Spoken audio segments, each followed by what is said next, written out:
Right. So till now we discussed third unit.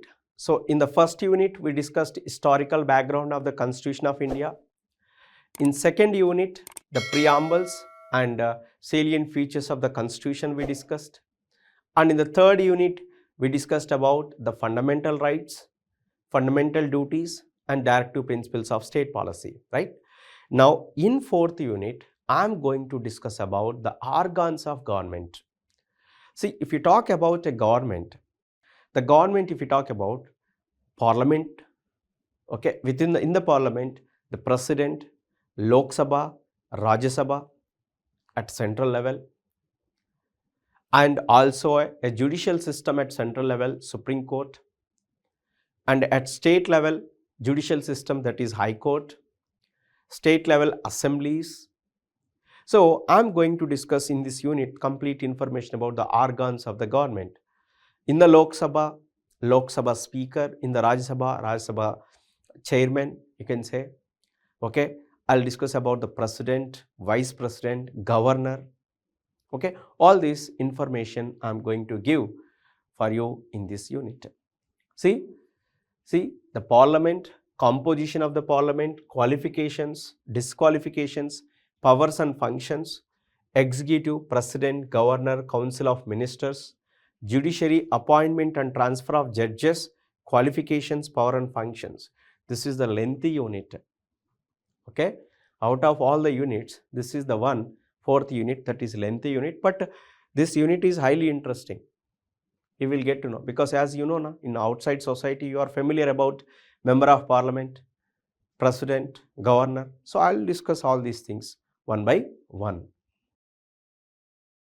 Right. So in the previous unit, that is in unit 3, I discussed fundamental rights and fundamental duties, right? Now I am going to start unit 4. I am going to start unit 4. What is this unit 4? Organs of governance. Okay, organs of governance or government. In this unit 4, the syllabus is given like parliament, composition or organs in the parliament, president, prime minister, council of ministers, like that. So this unit 4 is a lengthy unit. We'll see this one by one. Now first, in this video, I am going to explain about the parliament. So what is parliament? See, parliament consists of president, Lok Sabha and Rajya Sabha. We can say organization of parliament. Okay, na? The parliament consists of what? President, Lok Sabha and Rajya Sabha. I'll explain elaborately about the president later. Now, basic information I'll give you about the president. Now, the president is the integral part of the parliament, though is not a member of either house of the parliament. Okay, he is not a member of the parliament, but he is the integral part of the parliament, right? Bill passed by both the houses cannot become law without president assent. See, without getting the sign of president, suppose simple language you can say, so after passing of a bill from the Lok Sabha and Rajya Sabha, definitely should get assent from the president. Then only the bill become a law or order. Right, and summons and prorogue the both the houses. So you can say the Rajya Sabha and Lok Sabha, he call for summons and he can also stop that sessions, right, and dissolve the Lok Sabha, okay, and addresses both the houses and issues ordinances. During the emergency time, he will the president rule will come into the existence, right? So this is the basic information about the president. So president is an integral part of the parliament. Now next is Lok Sabha. Lok Sabha is also called as lower house. Lok Sabha is also called as a lower house or first chamber or a popular house or house of the people, because the Lok Sabha represents people's will. Lok Sabha represents people's will. And Rajya Sabha is also called as a upper house. Rajya Sabha is called as a upper house or a second chamber or house of elders or council of states. Represents states' interest in the parliament. Remember, Rajya Sabha represent states' interest in the parliament. Lok Sabha represent people's will. Rajya Sabha represents states' interest in the parliament. So, the parliament consists of president, Lok Sabha and Rajya Sabha. Remember. Now, composition we will see. Composition of two houses we will see. Let us consider first Lok Sabha. So, what is the strength of the Lok Sabha? In simple way, I can say that is total members, maximum members in the Lok Sabha is 550 members.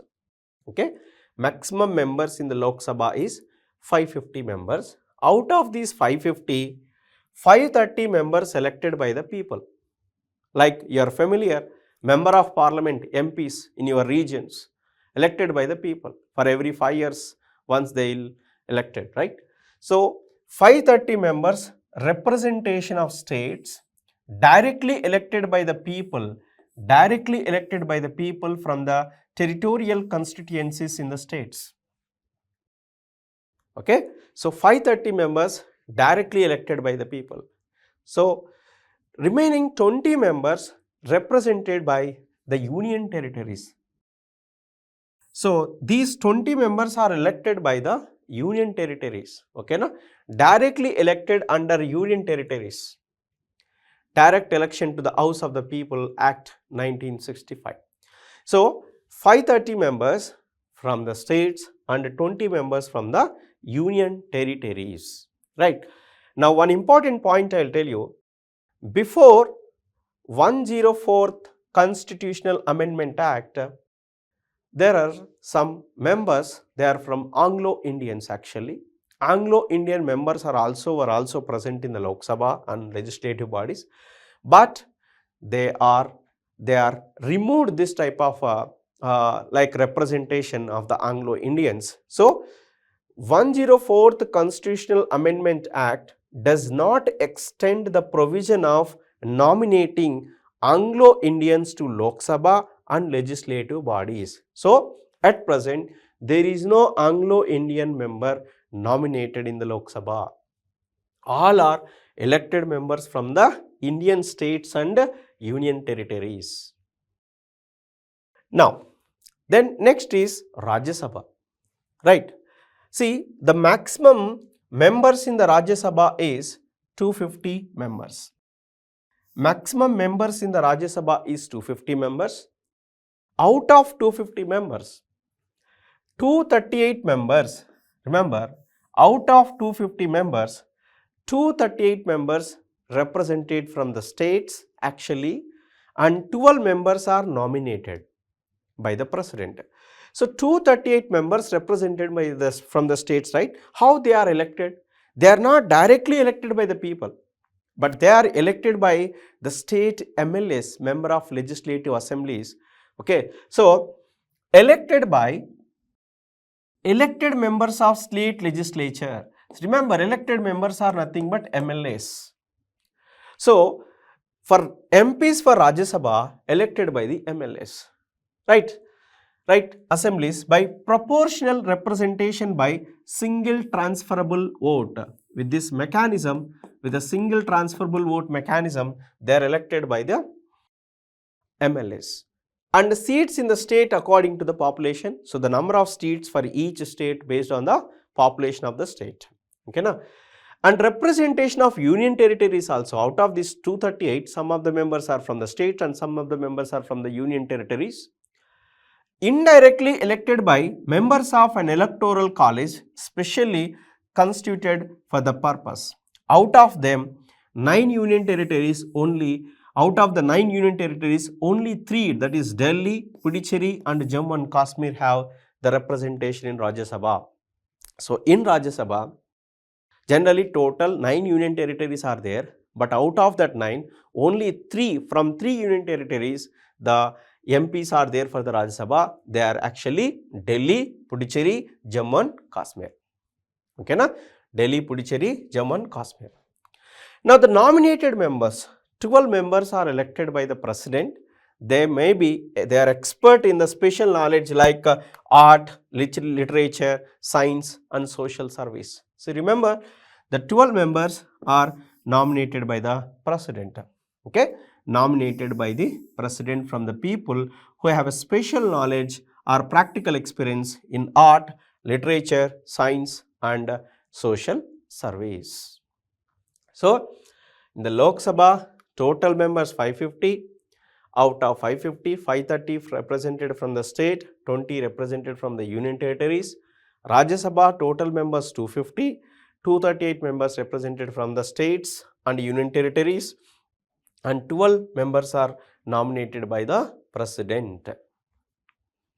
Right. So I explained, right, the composition and organs of the parliament, right? The president, Lok Sabha and Rajya Sabha, the composition in the Lok Sabha and composition in the Rajya Sabha, how they are elected, right? Now next is duration of two houses. Okay, duration of two houses, that is Lok Sabha and Rajya Sabha, we will see.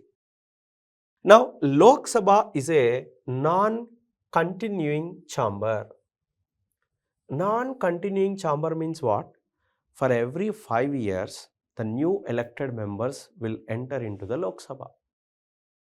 Right? It's a non-continuing chamber, okay, as it dissolves in every 5 years, because for every 5 years, elections are there, okay. The Election Commission of India will conduct the elections and from the elected members enter into the Lok Sabha. But Rajya Sabha is a continuing chamber. Rajya Sabha is a continuing chamber as 1/3 of members retire every second year. Remember, it's a continuing permanent chamber, we can say, right? Because like for every second year, 1/3 of the members will retire, right?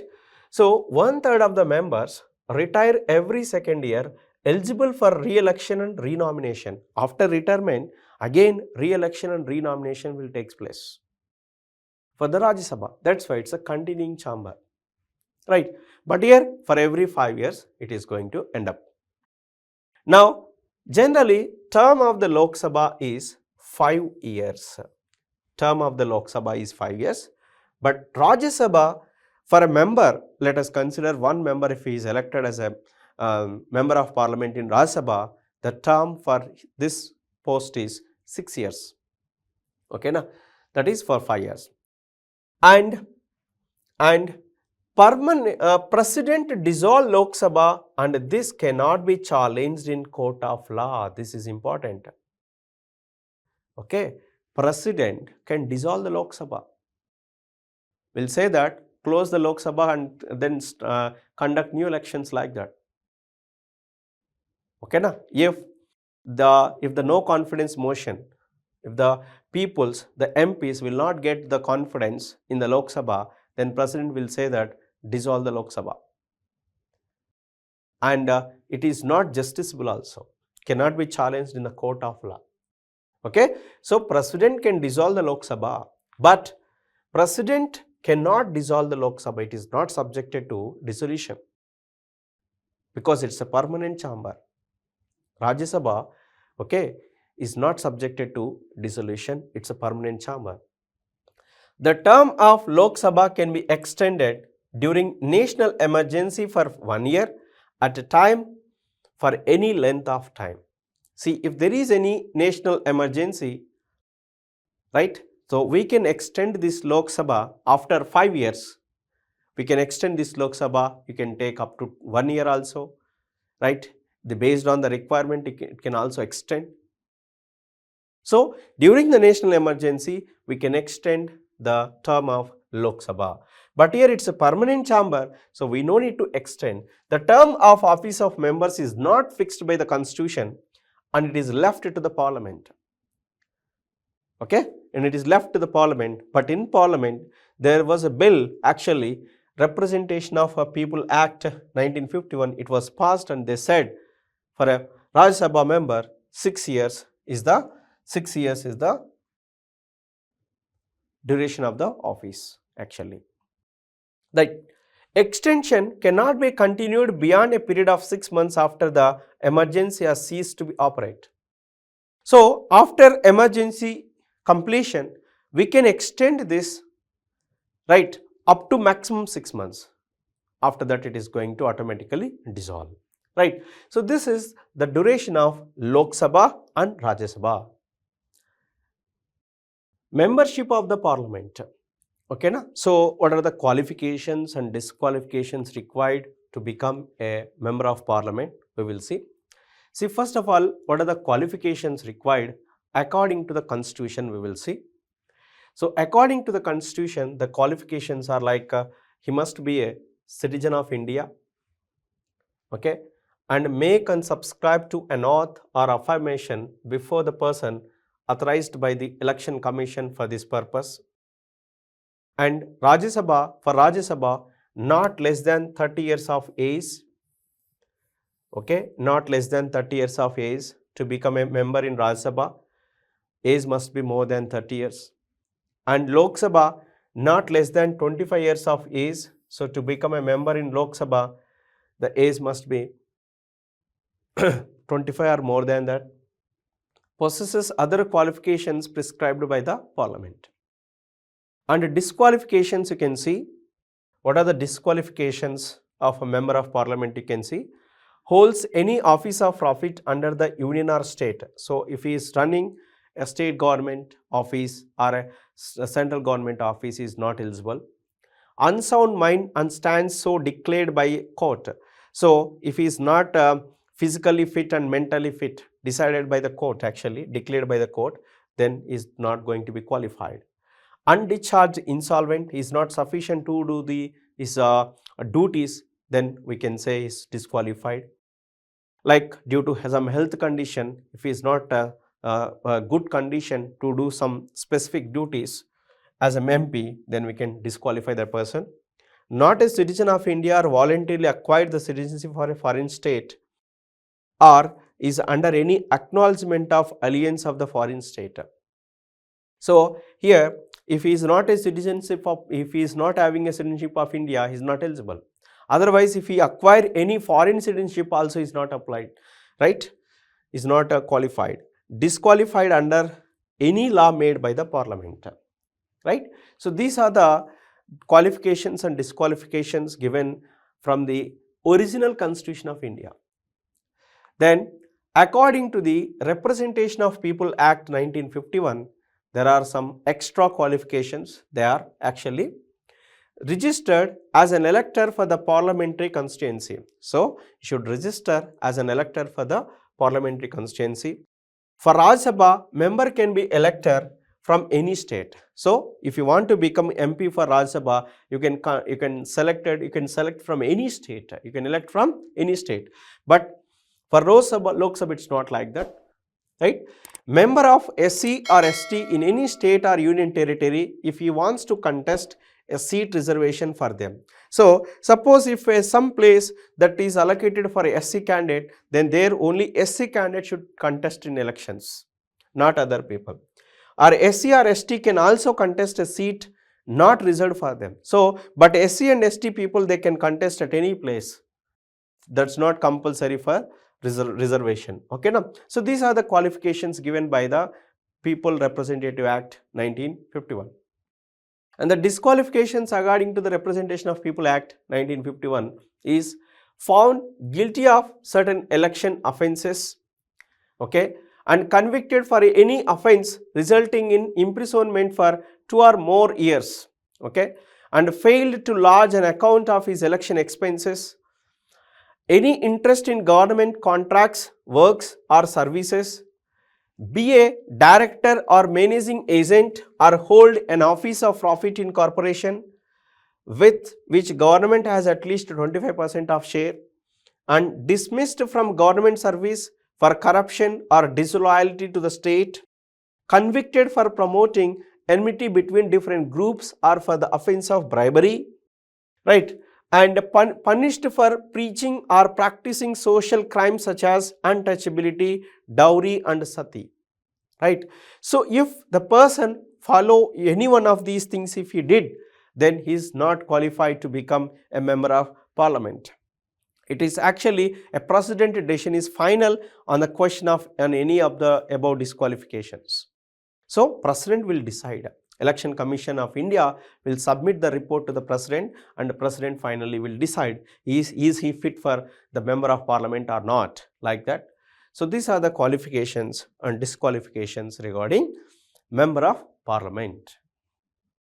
Right. So, I explained about the parliament, basic information, the organs of the parliament, that is the President, Lok Sabha and Rajya Sabha. Now, I am going to explain the presiding officers of parliament. So, in parliament, Lok Sabha and Rajya Sabha is there, right? So, who is the presiding officer for Lok Sabha? Who is the presiding officer for Rajya Sabha? That I am going to explain. So, first I will consider Lok Sabha. The presiding officer for Lok Sabha is Speaker. Okay, Speaker of Lok Sabha is the presiding officer for the Lok Sabha. Now, I will explain about the Speaker, elections, powers, functions, all these things one by one. Now, first I will explain the election here. See, the Speaker, how is elected? Elected by the Lok Sabha from amongst its members. So, in Lok Sabha, more than 500 members are there, right? 550 members are there, right? So, amongst one person is elected by the Lok Sabha members only. Now, date of election fixed by the President. So, on which date this election is conducted, that is decided by the President. How this Lok Sabha Speaker office is going to be vacate? We will see that. Ceases to be a member of Lok Sabha. Suppose if he lost its membership, then automatically he lost its Speaker's office. Then resigns by writing to the Deputy Speaker. So, in case if you want to resign, so you should write a resignation letter, submit to the Deputy Speaker. Removed by a resolution passed by majority of all then members of the Lok Sabha. Suppose if they want to remove, the members of Lok Sabha, if they want to remove, then definitely they can remove by passing a resolution. But before passing a resolution, a 14 days prior intimation they should give to the Speaker. Right? Such a resolution can be moved only after giving 14 days advance notice. While removal is under consideration, Speaker cannot preside at the sittings. He can't preside. But he can speak and take part in the proceedings of the House and vote in the first instance. So, once the resolution, if the removal or resolution is under consideration, he can't sit as a presiding officer in the House. But he can speak, can take part in the proceedings of all the Lok Sabha. On dissolution of Lok Sabha, Speaker does not vacate his office, continues till the newly elected Lok Sabha meets. Now remember, in case suppose after 5 years the Lok Sabha is going to be dissolved, but he can't. He'll act as a, maybe he's not a member of Lok Sabha, but he continues to his post up to new elected member will come. Right. So, these are the election procedure and removal. Speaker and Deputy Speaker do not make and subscribe any separate author affirmation. Okay. There is no particular author affirmation to the Speaker and Deputy Speaker. Provisions of Speaker and Deputy Speaker is originated from the Government of India Act 1919, Montague-Chelmsford reforms. Okay. So, the provision of Speaker, presiding officer for the Lok Sabha, this concept actually came from the Government of India Act 1919, Montague-Chelmsford reforms. Right. The role of the Speaker. Now see here, the role of the Speaker you can see, head of the Lok Sabha and its representative. So, who is the head of the Lok Sabha? Speaker is the head of the Lok Sabha. Right. Guardian of powers and privileges of the members, the House and its committees.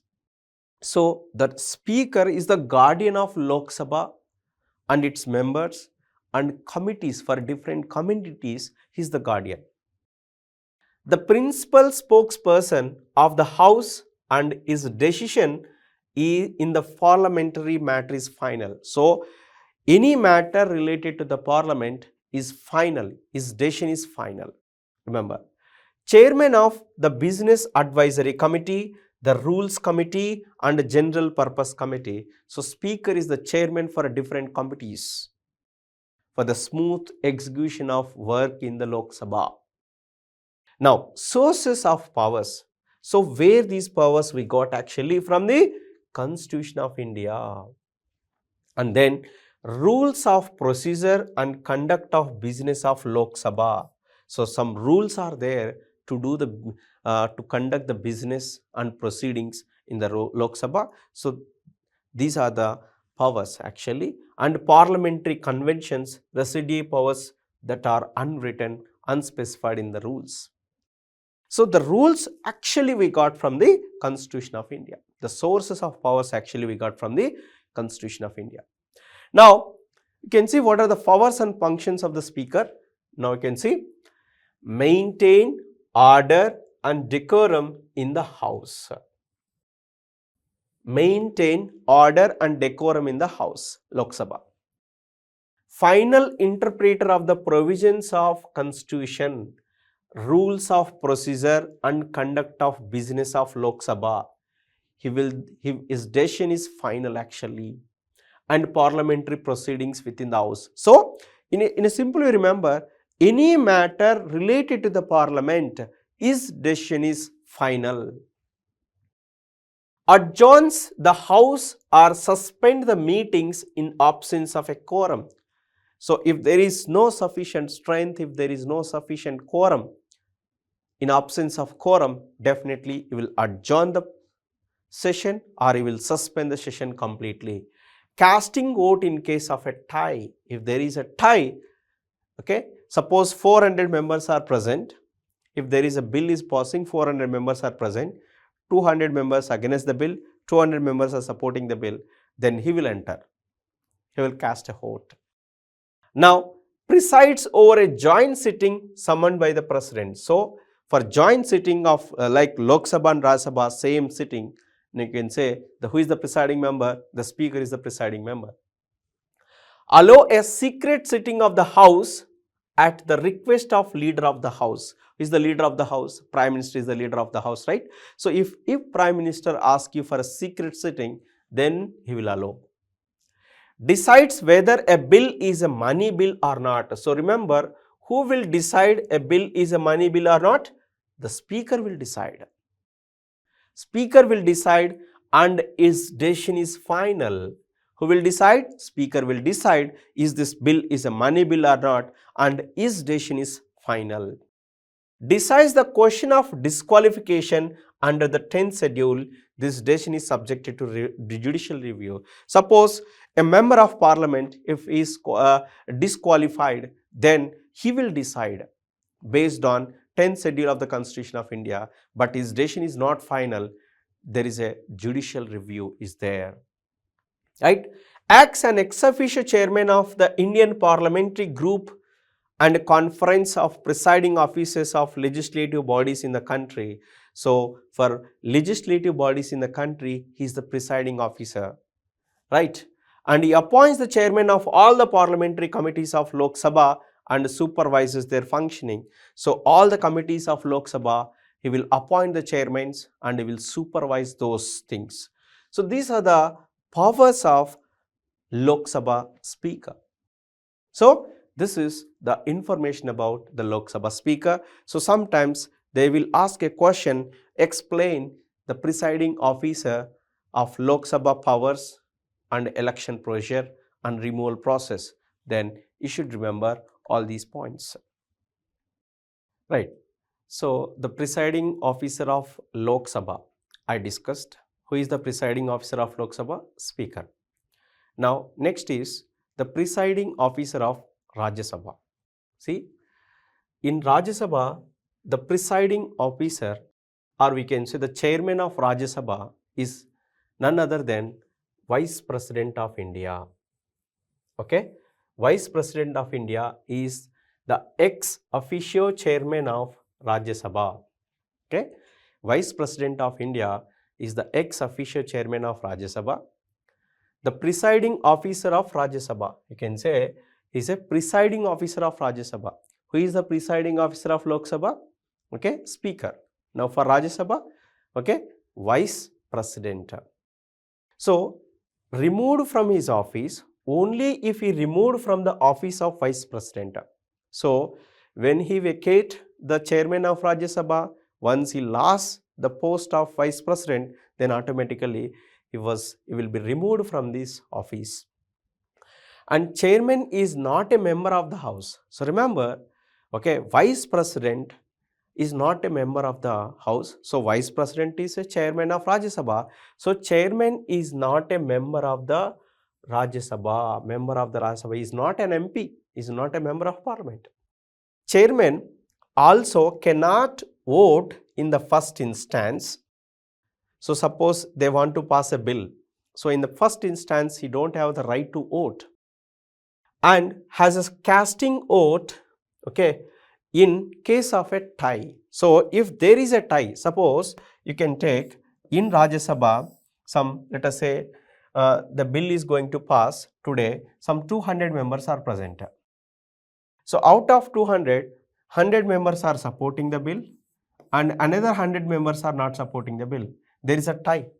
So in this case, the Vice President, that is nothing but chairman, will cast this vote, will use this vote. Okay, now if you compare the chairman of Rajya Sabha with respect to the speaker, speaker have more powers.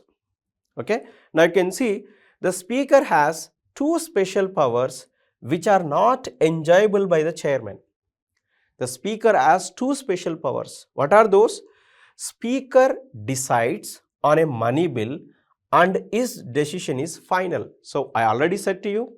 So suppose if a bill is there, is that bill is a money bill or not? Who will decide? Speaker will decide, and the speaker decision is final. So this right is not there for the chairman of Rajya Sabha. And then speaker presides over a joint sitting. Okay, speaker presides over a joint sitting. So Lok Sabha and Rajya Sabha, if they assembled both in a sitting, so if they are gathering in one place, you can say, so for joint sitting, speaker is the presiding officer. So who is the chairman of Rajya Sabha? Vice President. He is an ex officio chairman of Rajya Sabha. Okay, now next, deputy chairman of Rajya Sabha. Suppose if the vice president or chairman, if it is not available, then deputy chairman will be the presiding officer for the Rajya Sabha. Now see here, deputy chairman. Who is the deputy chairman? Elected by the Rajya Sabha itself from amongst its members. So in Rajya Sabha members were there, right? So amongst them, one person is elected for the deputy chairman of Rajya Sabha. So who is the deputy chairman of Rajya Sabha? One of its member, Rajya Sabha member is, okay, deputy chairman. Not subordinate to the chairman, but directly responsible to the Rajya Sabha. So deputy chairman is not subordinate to the chairman. So is not subordinate to the chairman, but directly responsible to the Rajya Sabha. Vacates office in any of these three cases. So deputy chairman vacate his office in three cases. Chairman, that is nothing but vice president, when he will vacate Rajya Sabha, like presiding officer duty, if we lose its vice president job, then automatically chairman job also gone. So same way, the deputy chairman, when he vacate the office, see here three cases. See here, ceases to be a member of Rajya Sabha. Suppose if he lose its membership, Rajya Sabha membership, then automatically he lose its deputy speaker, deputy chairman. Next, resigning by writing to the chairman. Suppose if he resign as a deputy chairman, by giving letter to the chairman, he will lose, vacate, the office is going to vacate. Removed by a resolution passed by a majority of all the members of the Rajya Sabha. So in case, remember, if the deputy chairman office can become vacant if there is a resolution passed by all the Rajya Sabha members, right? Right. In such a resolution can be moved only after giving 14 days advance notice. So before going to do a resolution against the deputy chairman of Rajya Sabha, definitely 14 days prior notice will be given to the deputy chairman. Okay, na? So chairman and deputy chairman. Now, the panel of vice chairpersons of Rajya Sabha. Now see here, nominated under the rule of Rajya Sabha, under the rules of Rajya Sabha. So panel of vice chairpersons of Rajya Sabha is nominated under the rules of Rajya Sabha. Chairman nominates amongst the members of the panels of vice chairpersons. So who will nominate? The chairman. Who is the chairman? Vice president will nominate all these panels of chairpersons. Any one of them can preside over the house in the absence of chairman or deputy chairman. So if chairman and deputy chairman both are absent, then the one of the person of this panel of vice chairpersons of Rajya Sabha will preside in this duty. So this is the information about the Lok Sabha speaker and chairman of Rajya Sabha and deputy chairman of Rajya Sabha.